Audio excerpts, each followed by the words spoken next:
नमस्ते, रजत नाम है मेरा और दी ललन टॉप की टीम इस वक्त बठिंडा में है।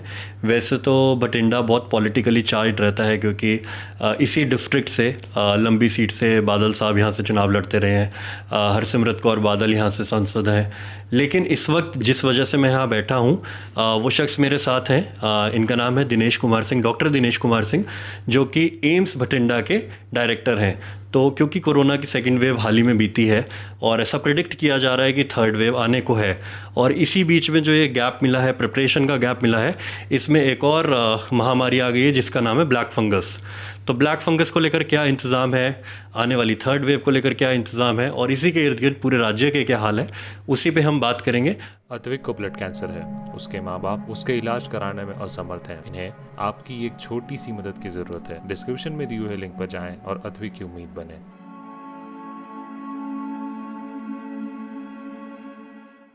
सर, स्वागत है आपका दी ललन टॉप में।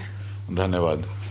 सर, मेरा पहला सवाल, क्योंकि हाल ही में सेकेंड वेव बीती है, ब्लैक फंगस जो है बहुत सुर्खियां भी बटोर रही है और लोगों के मन में फियर भी बहुत ज़्यादा है, जितना शायद कोरोना के इनिशियल फेज़ में नहीं हो पाया। अभी सेकेंड वेव के आने पर ब्लैक फंगस को लेकर काफ़ी ज़्यादा वो फियर है। उस केस में आप लोग बता रहे हैं कि आप लोगों की यहाँ पर प्रिपरेशन है, मुझे थोड़ा उसके बारे में बताइए। देखिए, सबसे पहले जो अभी आपने कहा कि सेकेंड फेज बीत गया है, कुछ नहीं बीता। अच्छा। वायरस अभी यहीं है जी। अभी हमने चूँकि नियमों का पालन किया, लॉकडाउन हुआ, बहुत सारी व्यवस्थाएं हुई जिसके कारण से नंबर कम हुआ। पहले फेज में भी हम लोग ये शायद उसमें आ गए थे कि हमने वायरस को जीत लिया है, और अभी किसी ने एक शब्द यूज किया है कि सिजोफ्रेनिया में हम चले गए थे। हम फॉल्स इम्प्रेशन हो गया था कि हम वायरस पर जीत चुके हैं, अब ये नहीं आएगा, जिसका असर हमें सेकेंड फेज के रूप में जो आप कर रहे हैं देखना पड़ा, जो कि बहुत ही घातक रहा। देश ने बहुत सारे ऐसे दृश्य देखे जो शायद ज़िंदगी भर याद रहेगा। कार ओनर्स को कार में मरते हुए देखा गया, जो कि बहुत ही दुखद था। अभी कोई फेज बीता नहीं है, अभी सावधान रहने की ज़रूरत है। ब्लैक फंगस का जो अभी केसेस आ रहे हैं वो एक तरीके से कॉम्प्लिकेशंस हैं, और इस समय थोड़ी संख्या ज़्यादा है। पहले हम शुरू से आईसीयू में काम करते रहे हैं। ब्लैक फंगस के केस दिखते थे तो once in a blue moon मिलता था, जबकि एक प्रेडिक्शन है जो चंडीगढ़ से ही पीजीआई से निकला था कि ब्लैक फंगस हम लोगों के लिए किसी दिन कभी भविष्य में ये समस्या बनेगी, लेकिन इतनी जल्दी समस्या बनेगी ये ऐसा प्रेडिक्शन नहीं हुआ था। इस समय ब्लैक फंगस के केस हमारे पास काफ़ी आ रहे हैं। आपको जैसे पता ही होगा कि जो डायबिटीज़ के पेशेंट हैं उनमें ये ज़्यादा होती है। अगर वो ज़्यादा दिन हॉस्पिटलाइज रह जाते हैं तो ब्लैक फंगस होने का खतरा रहता है। हमने प्रयास करके यहाँ ब्लैक फंगस के ट्रीटमेंट की, क्योंकि मरीज कहाँ जाते, भटिंडा से बाहर जाना मुश्किल था, और आसपास का गांव का एक बहुत बड़ा एरिया है जो निर्भर करता है भटिंडा शहर पर। और सरकारी व्यवस्था में हमने यहाँ पर हमारे पास चूँकि एनटीआई और डेंटल के डॉक्टर थे, न्यूरोसर्जन नहीं थे, एनेस्थीसिया के लोग थे। प्रयास किया गया, क्योंकि कमियाँ तो बहुत होती हैं, कमियों को गिनाने लगेंगे तो नहीं अच्छा होगा, लेकिन उन्हीं कमियों के साथ हम लोगों ने ब्लैक फंगस को एडमिट करना शुरू किया, इलाज करना शुरू किया, सर्जरी शुरू की, और अच्छे परिणाम भी मिले हैं। सर, आपके द्वारा एक टीम बनाई गई जिसको टास्क फोर्स का नाम दिया जा रहा है, हर जगह उसके बारे में सुर्खियां भी छपी। आप थोड़ा उसके बारे में अगर बता सकें क्या होता है टास्क फोर्स में बेसिकली, जो ब्लैक फंगस से डील कर रही है। देखिए, जब प्रॉब्लम एक नए रूप में आती है तो एक टास्क फोर्स, एक वर्किंग ग्रुप, उसका नाम हम लोगों ने वाले टास्क फोर्स रखा है, वो एक वर्किंग ग्रुप है जो उस पर दिन रात काम करता है, एक दूसरे से कोऑर्डिनेट करते हैं। उसमें बहुत सारे ऐसे लोग होंगे जिनके लिए शायद वो पहली बार होगा, तो इसलिए मिलजुल के काम करने। बहुत सारे विभाग में कम डॉक्टर हैं, लेकिन उसका अगर कोई सिस्टर कंसर्न डिपार्टमेंट के डॉक्टर से बात करके काम करने के लिए इस तरह से एक टास्क फोर्स गया, उसको कह लीजिए वर्किंग ग्रुप बनाया गया, जिससे कि राउंड द क्लॉक हम कवर कर सकें, और एक फोकस ग्रुप हो, जिससे कोई अगर रिसर्च आर्टिकल भी, रिसर्च मटेरियल भी मिलता हो तो वो ग्रुप पब्लिश कर सके। और ऐसे में जहां हम ये देख रहे हैं कि न्यूरोसर्जन की कमी है आपके यहाँ पर, क्या वो उस टास्क फोर्स को किसी तरह इम्पैक्ट करेगा, या फंगस का ट्रीटमेंट जो आप सोच रहे थे कि अच्छा हो सकता है, क्या वो किसी तरह से इम्पैक्ट कर रहा है उसे? देखिए, मेडिकल व्यवस्था की बहुत सारे लेयर्स होते हैं। तो अभी हम उस लेयर में नहीं पहुँचे हैं कि जो हम कह सकें कि हमारे पास सारी व्यवस्था है। लेकिन जैसे पहले मैंने कहा कि अगर हम कमियों को गिनाने के लिए नहीं है, कमियां होती रहती हैं, अब हमारी व्यवस्था उसके साथ मैच करती रहती है। हम कमियों के साथ ही जीना सीखे हैं और कमियों के साथ ही काम करना सीखे हैं। न्यूरो सर्जन नहीं है, ठीक है, एक उनके स्पेशलिस्ट ओपिनियन की ज़रूरत पड़ने से अच्छा होता, लेकिन उसके नहीं रहने से कोई ज़्यादा परेशानी नहीं है, क्योंकि आज संचार युग ऐसा है कि हम CT MRI किसी अपने कलीग को भेज करके उससे ओपिनियन ले सकते हैं। हाँ, नेचुरली अच्छा न्यूरो सर्जन यहाँ अगर इन हाउस होता तो अच्छा होता।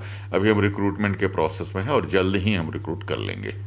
सर, हम पीछे 3 ज़िलों से घूमते आ रहे हैं और वहाँ पर हमने देखा कि लैक ऑफ अवेयरनेस बहुत ज़्यादा देखने को मिलती है, स्पेशली रूरल एरियाज़ में।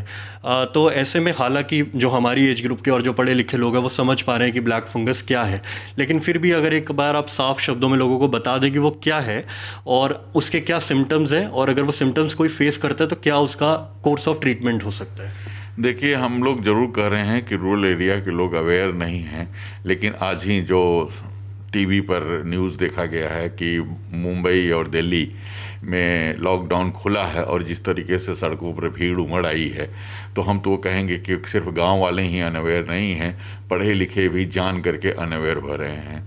गांव वालों को अगर एक बार बता दिया जाए, उनको अगर एक बार कन्विंस कर दिया जाए तो वो बिल्कुल उसको मानते हैं, लेकिन ज़्यादा शहरी जो निवासी हैं वो कई बार मजबूरी में या कई बार उसको बहुत ही हल्के में लेकर के उसको उस कानून को तोड़ते हैं। गांव में थोड़ी जानकारी कम है, क्योंकि इसका जो इनिशियल सिम्टम है वो फ्लू लाइक सिम्टम होता है, तो वो सब उसको सर्दी जुकाम मौसम के बदलाव के साथ ही जोड़ने लगते हैं। जब वो कई दिनों तक सफ़र करते हैं और फिर डॉक्टर को कांटेक्ट करते हैं, तब तक कईयों में काफ़ी लेट हो चुका रहता है, जिसके कारण से जो थोड़े से मरीज़ जो गाँव के क्षेत्र से निकलते हैं वो देर में निकलते हैं और अस्पताल पहुंचने पर भी देर हो जाती है। निश्चित रूप से जब वो भारी संख्या में पहुंचने लगते हैं तो भर्ती से लेकर इलाज तक में समस्याएं उनको झेलना पड़ता है। तो इसमें तो यही कहा जाएगा कि चाहे वो शहरी हों, चाहे वो गांव में हों, चाहे वो कहीं कस्बे में रहते हों, इस समय प्रचार माध्यम पे जो चीज़ बताई जा रही है उसका पालन करें। ऐसा इस समय सोशल मीडिया चाहे टीवी का गांव-गांव में पहुंच हो चुका है, उसको ध्यान से सुनें, उसका मजाक न उड़ाएं और उसमें जो गाइडलाइन बताई जा रही है, जो बताया जा रहा है कि जैसे रहना है, मास्क पहनना है, साफ़ सुथरा रहना है, उसका नियमों का पालन करें। मैंने शुरुआत इसी से की थी कि सेकंड वेव चली गई और जो थर्ड वेव आनी है, चले जाने से मेरा मतलब यही था, जो स्पाइक था एटलीस्ट वो स्पाइक जो है वो डाउनफॉल की तरफ है। थर्ड वेव की बात करते हैं, दैनिक भास्कर में आज ही के अखबार में है कि लगभग 15,000 से भी ज़्यादा बच्चे जो हैं जो 18 साल से कम उम्र के हैं वो अफेक्टेड हैं कोरोना से, जिनमें लगभग 34-35 के आसपास बच्चों की मौत हो चुकी है। तो सर, ऐसे में आप लोगों की क्या तैयारी है थर्ड वेव को लेकर? देखिए, अभी जो डाटा आपने बिल्कुल सही कहा, फर्स्ट वेव में बच्चे बहुत कम थे, सेकेंड वेव में उतने कम नहीं हैं, और एक जो प्रेडिक्शन एक चल रहा है कि थर्ड वेव में ऐसा होगा, अभी इसको बहुत निश्चित पूर्ण नहीं कहा जा सकता है, लेकिन अगर हम सावधानियां नहीं बरतेंगे तो थर्ड क्या फोर्थ भी आएगा। सावधानी बरतना हमें ज़रूरी है, हमें नियमों का कोविड अप्रोप्रिएट बिहेवियर अपना सीखना होगा, हमको अपनी लाइफ स्टाइल में उस बिहेवियर को लाना होगा, हमको अपने सामाजिक कार्यों में उस बिहेवियर को लाना होगा, ये बहुत ज़रूरी है। नहीं तो इस तरह से अभी किसी ने कहा कि third wave, fourth wave, fifth wave आता रहेगा, क्योंकि लोग एक बार ज़रा से रिलैक्स हुआ है, कम संख्या हुई तो इतने ज़्यादा रिलैक्स हो जाते हैं कि भूल जाते हैं कि कभी कोई समस्या थी। तो मैं ये जानना चाह रहा हूँ, एम्स बठिंडा की क्या तैयारी है इसमें? एम्स बठिंडा, देखिए, अभी हमारा APD की बिल्डिंग बन नहीं पाई, कोविड के कारण से डिले होता गया। जैसे आपने कहा कि 2 वेव के कारण मज़दूर यहाँ से चले गए और बिना मज़दूरों का काम नहीं हो सकता है, तो IPD की मेन बिल्डिंग में हमें दिक्कत थी, लेकिन उसके बावजूद भी हमने अभी यहाँ 65 बेड क्रिएट किया है। थर्ड वेव में हम कोशिश कर रहे हैं कि बच्चों के लिए हम कुछ बेडों की व्यवस्था और ऑक्सीजन पाइपलाइन वगैरह हमारी व्यवस्था है ठीक रहेगी, और ऑक्सीजन कंसनट्रेटर भी हमें काफ़ी संख्या में मिल गए हैं। तो हम कोशिश करेंगे कि जितनी से ज़्यादा हम बेड क्रिएट सकें और जितने ज़्यादा मरीजों की सेवा कर सकें, हम करने का प्रयास करेंगे। तो मौजूदा स्थिति में अभी कोई वार्ड तैयार नहीं किया जा सके या किसी तरह की एम्बुलेंस नहीं तैयार की जा सके जो बच्चों को ध्यान में रखकर तैयार किया गया? नहीं, हम तो बिल्कुल तैयार हैं। अगर आप, जैसे आपने कहा कि हम तो आपसे जैसे मैंने बताया कि हम आईसीयू के ही फिजिशियन हैं। हमारा जो वेंटिलेटर होता है वो नियोनेटल टू एडल्ट होता है। उसमें ऐसे मोड होते हैं कि हम उसमें नियोनेट मोड भी चूज कर सकते हैं, पीडियाट्रिक मोड भी चूज कर सकते हैं और एडल्ट मोड भी चूज कर सकते हैं। अब ऐसे बहुत कम वेंटिलेटर होते हैं जो सिर्फ एडल्ट मोड के लिए होते हैं और उसमें पीडियाट्रिक मोड रहता है, इसलिए हमें वेंटिलेटर की बहुत ऐसी आवश्यकता नहीं है। लेकिन बाकी चीज़ों आपके यहाँ वो कितने वेंटिलेटर होंगे जो बच्चों पर भी इस्तेमाल किए जा सकते हैं? हमारे पास 15 वेंटिलेटर में हम समझते हैं कि सभी वेंटिलेटर में पीडियाट्रिक मोड है। अच्छा, एक आज ही के अखबार में खबर थी कि पंजाब के पूरे 23 ज़िलों में सिर्फ 3 ऐसे ज़िले हैं जहाँ बच्चों के लिए आईसीयू है, जिसमें बठिंडा का नाम नहीं था। तो मेरे लिए थोड़ी अचरज वाली बात थी कि एम्स है यहाँ पर, इतना बड़ा ज़िला है और एक साइड को लगता है मालवा रीजन में बड़ा ज़िला है।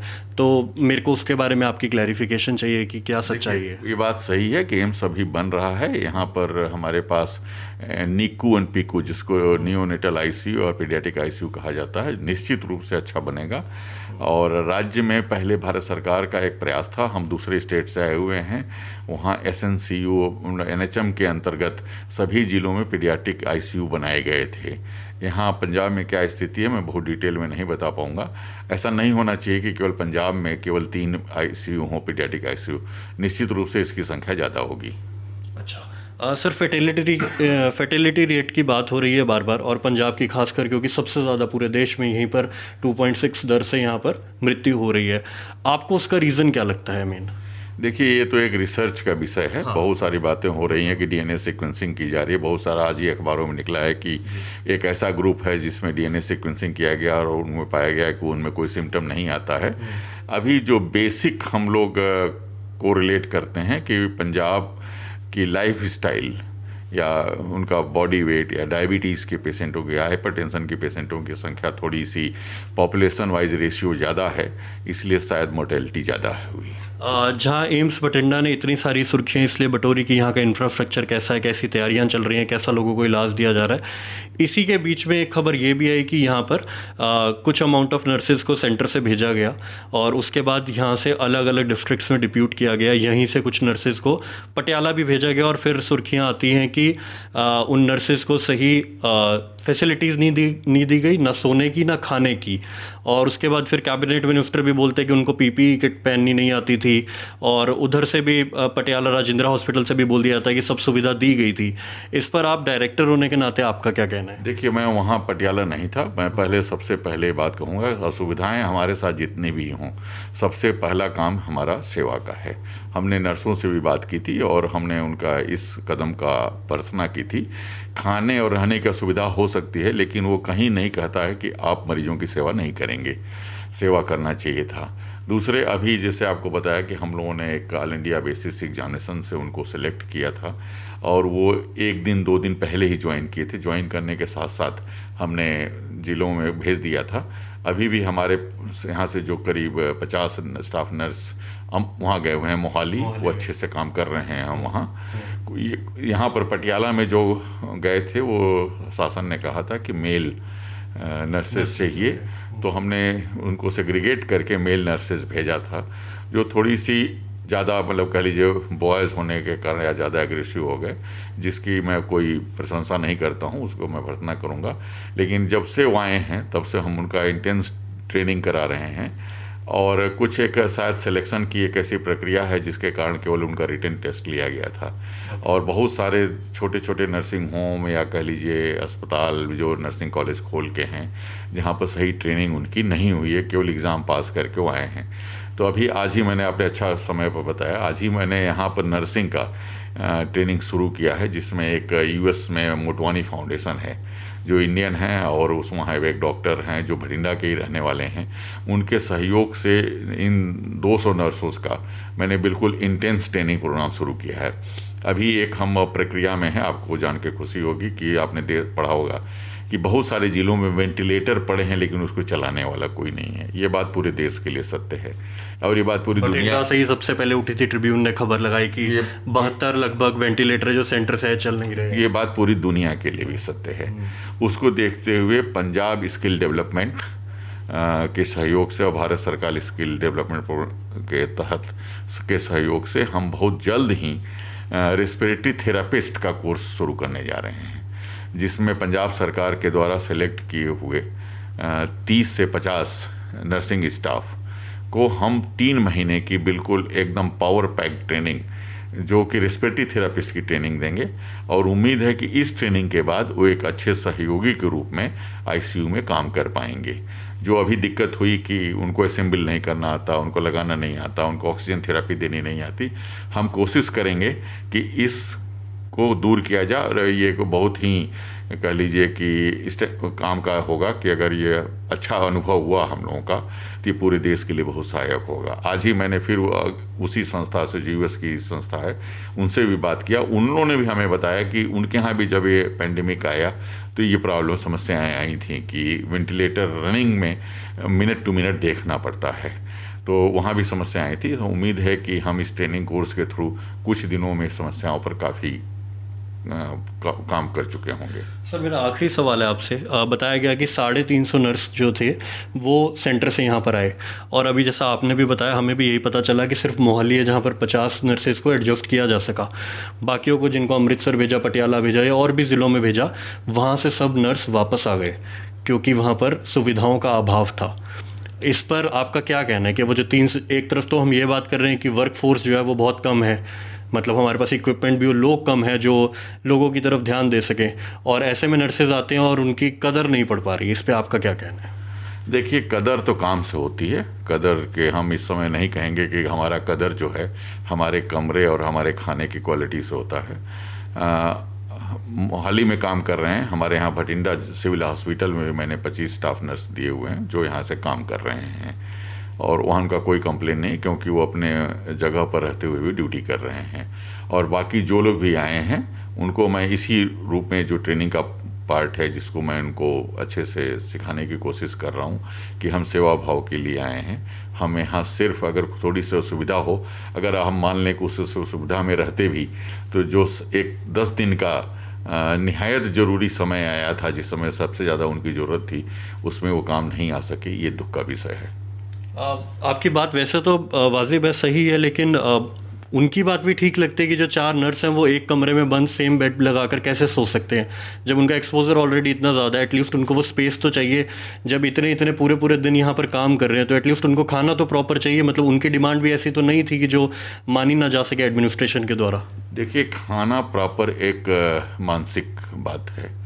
एक बहुत पुरानी फिल्म थी जिसमें चेतनानंद और देवानंद डॉक्टर होते हैं और एक कैंप में काम करते हैं, और उस फिल्म में देखा गया कि चेतनानंद अखबार पढ़ते हुए खाना खाते हैं। तो किसी ने कहा कि आप खाना खाते के समय अखबार क्यों पढ़ते हैं? तो उन्होंने कहा कि मैं अगर अखबार नहीं पढ़ूंगा तो खाना नहीं खा सकूंगा, क्योंकि खाना देखेंगे तो हम खा नहीं पाएंगे। तो अभी कभी कभी ऐसी ज़रूरत होती है, क्राइसिस के समय में हमें कम में काम चलाना सीखना होता है। और हम सरकार के, जो पंजाब सरकार की तरफ से हमारे पास डॉक्यूमेंट आए हैं, खाने का भी हमारे पास भेजा गया है और हॉस्टल की व्यवस्था भी भेजी गई है। वो ऐसा नहीं है कि नहीं रहा जा सकता है। मैं बिल्कुल आपसे हाँ थोड़ा उन नर्सेज से असहमत हूँ। ठीक है, तकलीफ़ होती है, हम अपनी बात कहते भी रहेंगे, हम अपनी सुविधाओं को बढ़ाने के लिए अटेंशन ड्रॉ करेंगे, लेकिन हम काम नहीं छोड़ेंगे, हम काम करते रहेंगे। शायद हमारे काम करने से उस समय उनको और हो सकता था कि अच्छा उनकी बात सुनी जाती। काम नहीं करने से कोई आपका ध्यान नहीं, अगर आप सिर्फ खाने और रहने की व्यवस्था के लिए ही बात करेंगे तो फिर ये हाँ। उन लोगों ने वहाँ से कंप्लेन आया था कि उन लोगों को ट्रेनिंग थोड़ी उतनी नहीं है। मैं महसूस करता हूँ कि हम जानते हैं उनको कि उनकी ट्रेनिंग बहुत अच्छी अभी नहीं है। वो ज्वाइन करने के साथ ही साथ चले गए थे, लेकिन जहाँ चाह वहीं राह बनता है। एक सीनियर से सीख करके काम किया जा सकता था। सर, आपने हमें समय दिया इसके लिए शुक्रिया। बठिंडा में इस वक्त हम बैठे हैं और बठिंडा की एक और अपडेट यही है, आजकल अखबार में आई कि हरसिमरत कौर बादल ने अपने एमपी लैड में से 1.5 करोड़ रुपए दिया है और यहाँ पर 2 ऑक्सीजन प्लांट लगाने की बात की है। कहा जा रहा है कि लगभग 1 से 1.5 महीने के बीच में ऑक्सीजन प्लांट भी वर्किंग होंगे, उससे भी ऑक्सीजन सप्लाई हो पाएगी। ऐसा होता है तो अच्छी बात है। स्टेट के साथ साथ पूरा देश भी मजबूत होगा। जो ऑक्सीजन की किल्लत हमने बीते 1 महीने पहले देखी, वो उम्मीद है कि आगे कभी दोबारा देखने को ना मिले। और एम्स बठिंडा जिस मुस्तैदी से यहाँ पर अपने डॉक्टर्स और नर्स के द्वारा यहाँ पर लोगों को ठीक करने में लगा है, उम्मीद है वो काम आगे भी बरकरार रहेगा। मेरा नाम है रजत और कैमरे के पीछे है रूहानी। इस वक्त हम बठिंडा में हैं। शुक्रिया।